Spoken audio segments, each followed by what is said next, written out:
Hi, everyone. Good afternoon. Welcome to today's PENTalk. I'm Beth Parker with Pentegra, and we're glad you've joined us today. Before we begin, I just want to go over a few housekeeping items. First, on your screen, if you have a control panel, please locate that. If you have any questions during the presentation, please submit them through the question box at the bottom of that control panel. We're going to try and answer as many as we can, but we want to keep the presentation to about 30 minutes. So we will answer any questions later, respond to you with those answers if we don't get to them during the presentation. Also on that control panel is a handout section where you can download a copy of today's presentation. You can do that now or at any time during the webinar. Let's get started. We're joined today by two of our senior vice presidents at Pentegra, Rich Rouser and Scott Stone. Let me introduce Rich. Rich heads up a number of areas in our company, including client services, and has over 30 years of experience in the retirement benefits field. We also have Scott Stone, who's our Chief Investment Officer and leads our investment management team, where he is the driving force behind the management and oversight of the investment processes governing nearly $15 billion in assets. Scott also has over 30 years of experience. Welcome to the presentation, Scott and Rich. Rich, I'm going to turn it over to you so we can get started. Beth, thank you.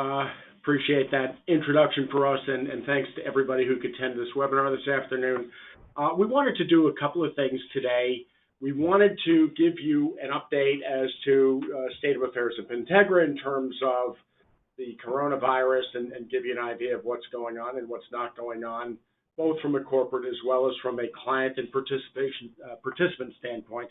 And then we want to turn it over to Scott to talk about the market activity, what's been going on in the marketplace, and how we need to kind of think about this. And I'll come back towards the end with a little bit of a wrap-up, a summary, and a conclusion. I think, as Beth mentioned, if you have questions, feel free to type them in. We're going to try to get to as many questions as possible.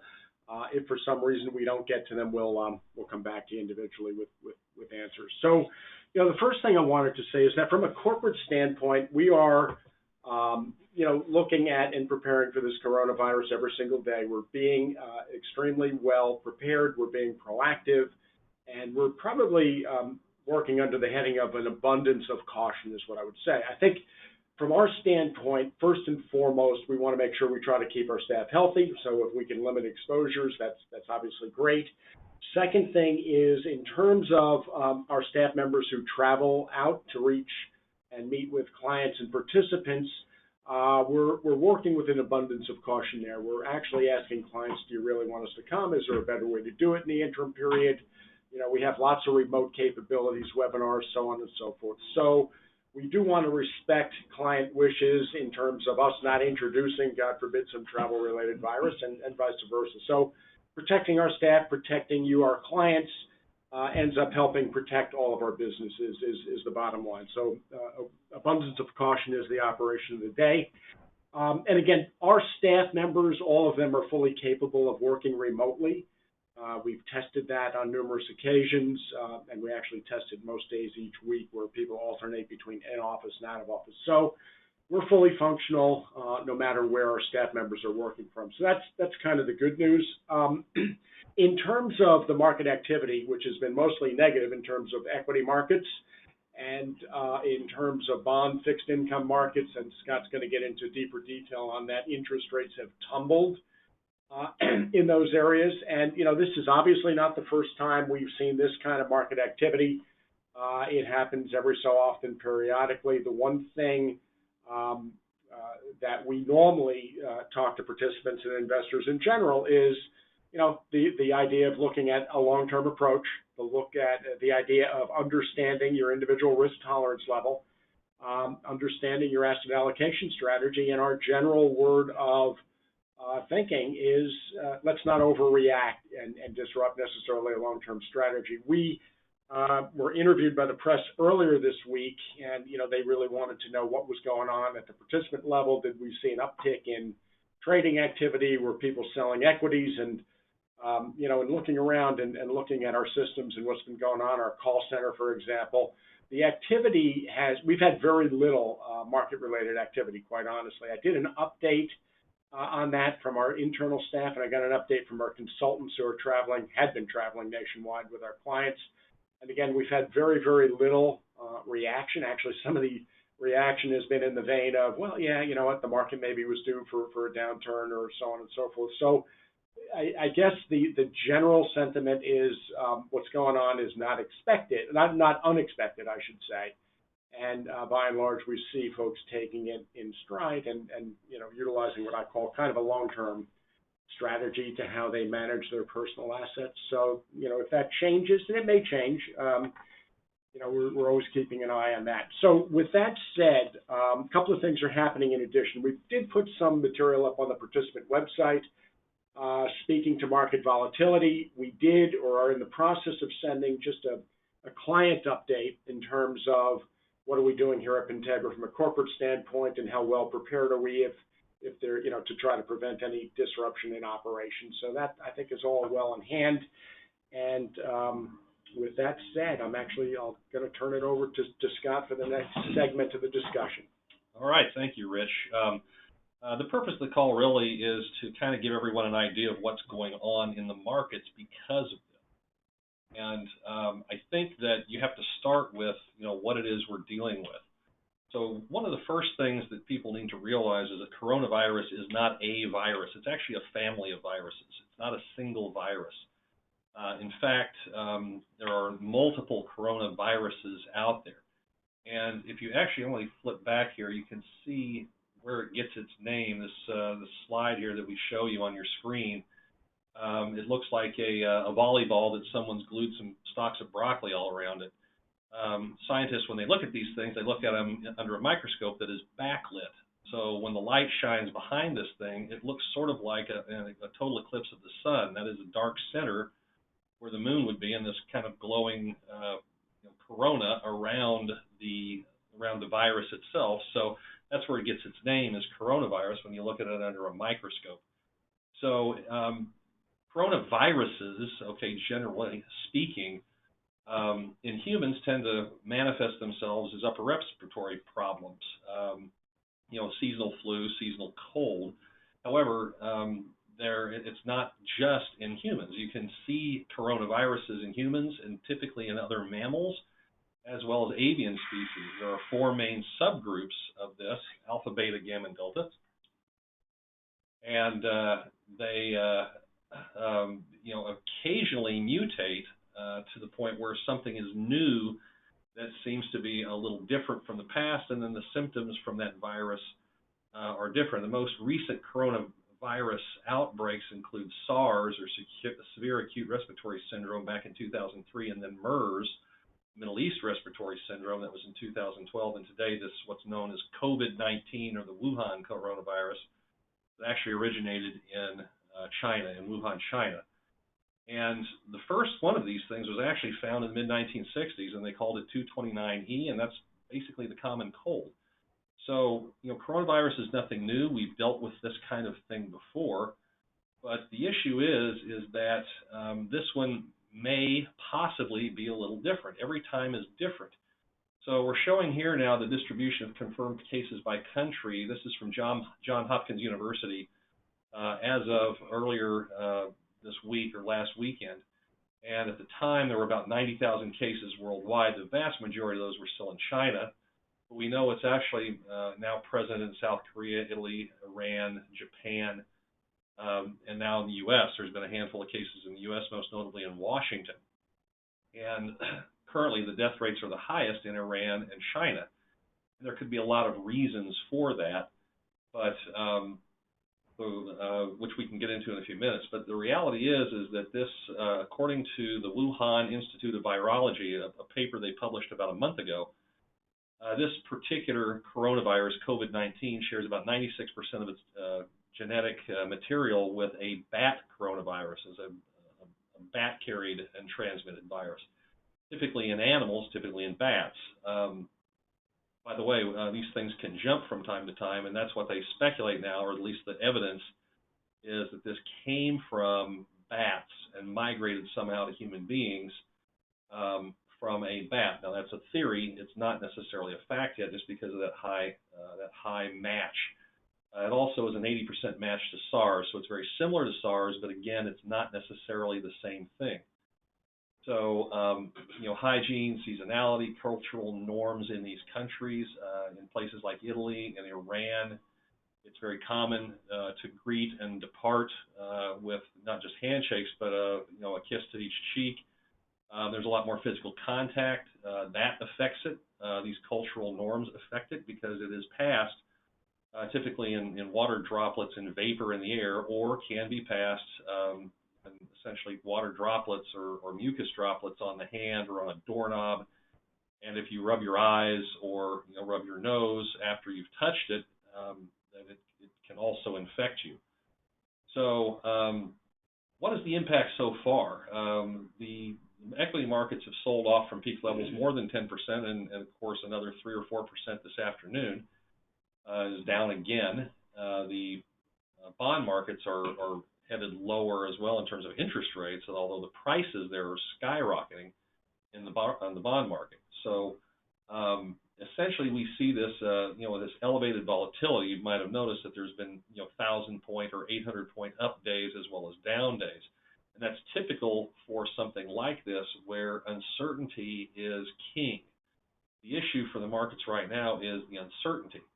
Now, one of the things that we know is certain is that traditional valuation has gotten very, very high. If you look at the PE ratio of the S&P 500 back on February 14th, before this latest market turmoil, it was almost 31 times earnings as opposed to 19 times earnings as the average on the PE from starting about 1989, late 1980s. The price to EBITDA, which is how a lot of professional investors take a look at valuation, because you can use that for private market valuations as well, is about 12 times as of February 14th, and versus an average of just under 8. So by that measure, the markets are more richly valued, or were more richly valued, and were ripe for a correction anyway. Coronavirus just brought home the notion of uncertainty risk. So the bond market, as I said, was, you're seeing plunging interest rates, which also means that Treasury yield and other bond prices are actually moving much higher. So a diversified portfolio, depending on your allocation between bonds and stocks, probably hasn't changed that much, or if it has, the downgraded in valuation to a portfolio that's diversified is actually much less than the 12 to 13% or so correction in the equity market. If you own bonds, you're actually seeing the valuation of those bonds go up.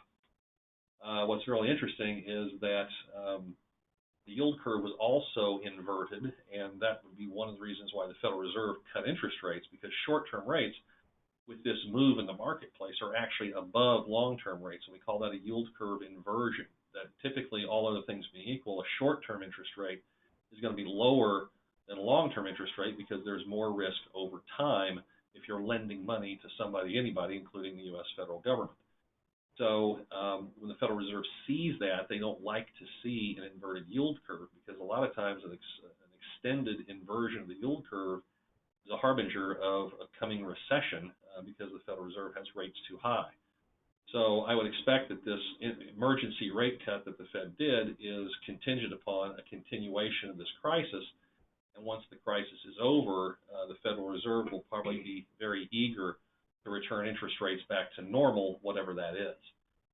So let's talk about risks to the global economy. Essentially, what's happening now is that the market hates uncertainty, and that's what we're dealing with here. Because with this contagion, if it didn't jump from bats or other mammals, this is the first time that we've ever seen an infection with this particular strain of virus, meaning that whether we like it or not, we're all living in a giant clinical laboratory test. And the test is going to be, how many people get it, how quickly they get it. Is this strain therefore more or less contagious than the previous experience with other viruses, particularly coronaviruses? That's typically something called the R0 or R0 factor.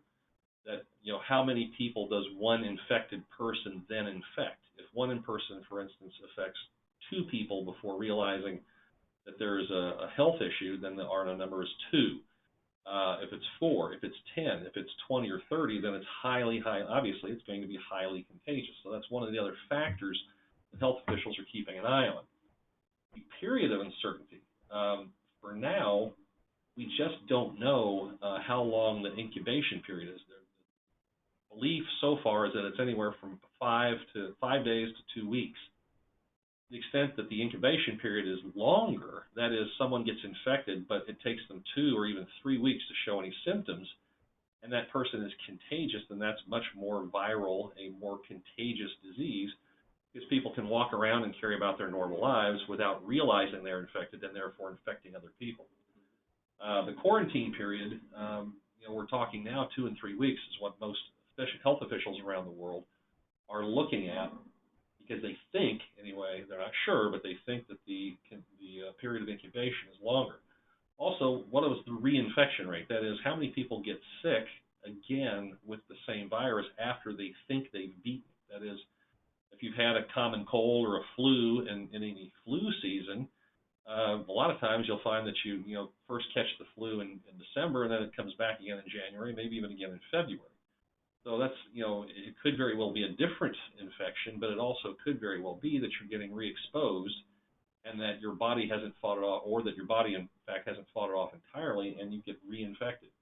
And then what's the recovery period? Is this longer? If people recover longer, takes them longer to recover, then that's much more disruptive to normal everyday life. Finally, what about mortality? Mortality of this thing is unknown. It looks like it's maybe a little worse than previous viruses, but not necessarily as bad as MERS or SARS, which was the 2 previous coronaviruses. So far, it doesn't look like that. However, as WHO and even our president has inelegantly said before, we're actually not really sure what the infection or mortality rates are, because we just don't have enough information. We're not fully testing everybody in the population, so we really don't know at this point how many people have been infected, and that's the denominator. The number of people that die is pretty obvious because they're being treated for the disease, and if the doctors know that you've got it and are treating you for it and you die, then they know that that's what it is. So that's a pretty hard count, but the number of people who are actually infected is still up in the air. And what we do know is that now today's news says that there are over 100,000 reported cases when there were 90,000 last weekend, and it's starting to spread to other countries, as we noted earlier, to Italy, Japan, Korea, and Iran. That's where we're seeing it now.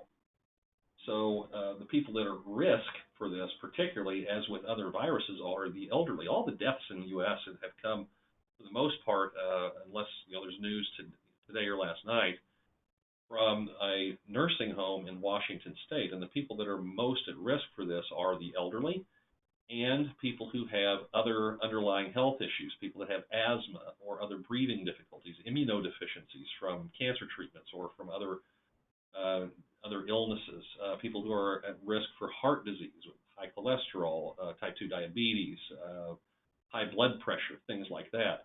So if you have some combination of those things, and a lot of elderly do have a combination of those conditions, they are much more likely to be very, very sick or even die from this.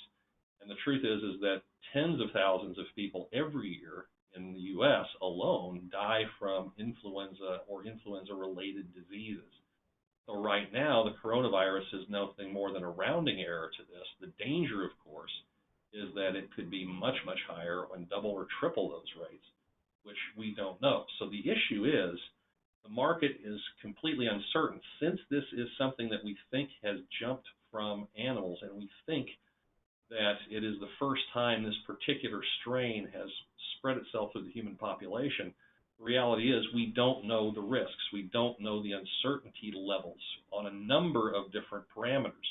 And because of that, that is why the market is reacting so violently and so selling off so aggressively, and why the risk-off asset, that is treasuries, that is the place where you hide with your money. If you sell your stocks, you typically buy government bonds or other highly safe, principal-protected investments of some kind. So buying dips, is probably not going to work until and unless the risks that I've just talked about are effectively addressed. And until that happens, you're going to see extreme volatility in the markets. So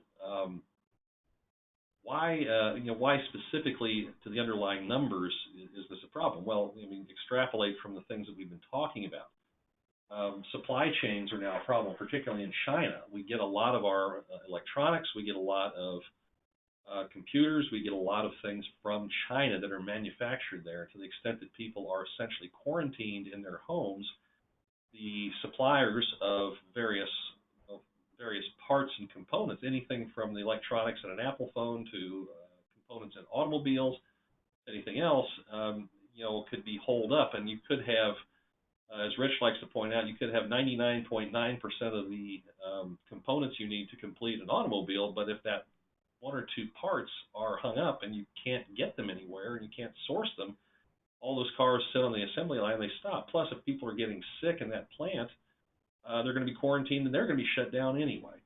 So supply chains, that is the ability of our various suppliers to produce stuff where you actually have to be in a facility and not quarantined, that's at risk. And we simply don't know exactly when and for how long. So again, that uncertainty is causing a sell-off due to earnings. It's very likely that earnings are going to drop over the next 2 quarters. It's almost a certainty at this point. It may be, and very likely is, temporary, but it's temporary long enough that it could actually seriously damage the business prospects of certain leveraged or companies that were teetering on the brink in the first place.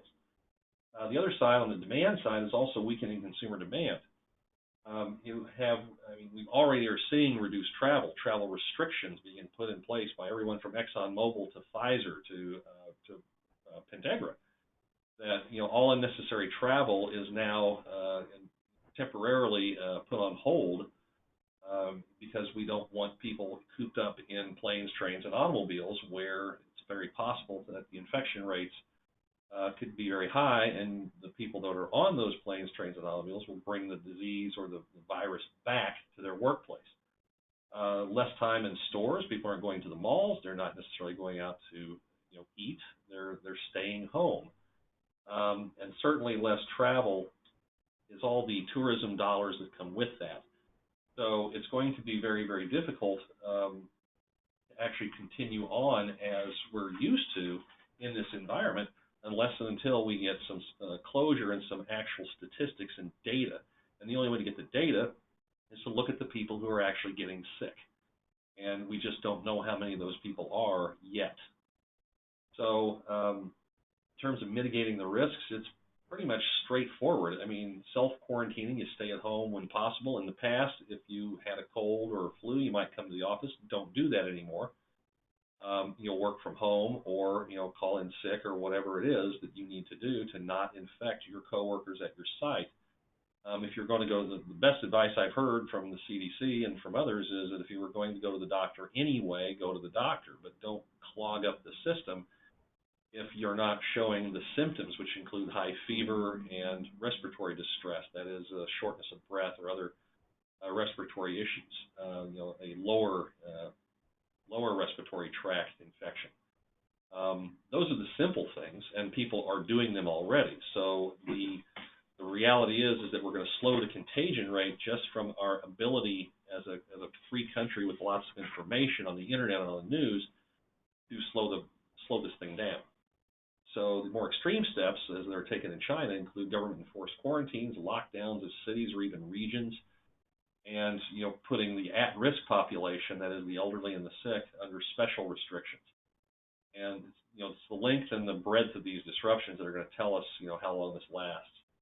Can we use as a benchmark any previous experience? And the only things that we can come up with are a couple of the histories of the last 30 years in the U.S. financial markets. You might want to look at, say, for instance, February, March of 1991, the same time period 29 years ago when we started the Gulf War. And essentially what happened was everyone went home after work, if they went to work at all, and instead of going to the mall or going out, they went to CNN to see if parts of the Middle East were still there, if Saddam really did have chemical weapons, if he had nukes, we didn't know. the uncertainty of war is much like the uncertainty that we're facing now. We just don't have information. It's not available to us to judge what the ultimate risks are.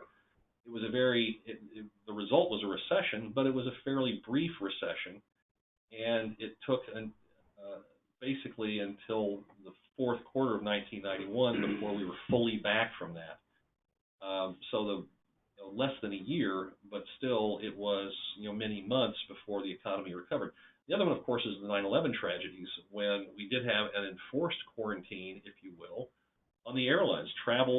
Air travel was prohibited for several weeks, and people were still in shock. They were still recovering. The rescue efforts were underway in New York and Washington to try to help the injured. So, I mean, the country literally paused for several months before it got back to business. And again, the recovery to previous levels happened by the following summer. So again, 6 to 9 months in previous experiences about what these types of things have done. But the uncertainty around this, it could be longer, it could be shorter. We just don't know. So, in conclusion, what we're going to say is, as this unfolds, do the smart things to protect yourself and your family. Postpone travel if you can. If you are traveling, use hand sanitizer. Don't touch your face. That's a way a lot of virus cells are communicated into your body. And certainly don't make snap investment decisions, as I think most of our client base is not doing, at least at this point. The reality is that the markets were richly valued, and we're not fully discounting all the risks of the world before this came out, and now suddenly this large risk is in our face, and the markets are reacting pretty violently to it as best they can. Always take a long-term approach. That is, we emphasize strategic asset allocation as opposed to tactical. You don't need to be day trading your 401k or your pension or your retirement funds, because that's going to generate a lot of transaction costs, and you have to be right early and always in order for that to work. So really, it's the risk tolerance level, it's the asset allocation strategy that you have for a long-term basis. These are generally things that you're going to see, but it's helpful to be reminded of them at times like this, that don't panic and just take the precautions that you need, and don't make snap or hasty decisions because of fear. And that's probably the single best advice we can give people in terms of looking at your own personal financial situation. So anyway. Scott, that was great point, great summary. And again, that's kind of the message that we take out to clients and participants in 401k plans. And we actually say it exactly the same way, but also a little differently too, which is manage money like Scott does on our defined benefit plan programs. Taking a long-term view, looking at the appropriate risk, looking at asset allocation strategy, and not necessarily making snap decisions. So we're pretty close to the 30-minute mark. We wanted to keep this relatively tight. I don't know if we have any questions, but there may be a few coming in. But here's what we're going to do. We will get back individually on any questions that are there. And in the interim, if you have any questions specific for us, feel free to call us or speak to your relationship manager or your Integra plan consultant, and we'd be happy to help you with anything you need. We appreciate your time this afternoon. Thank you.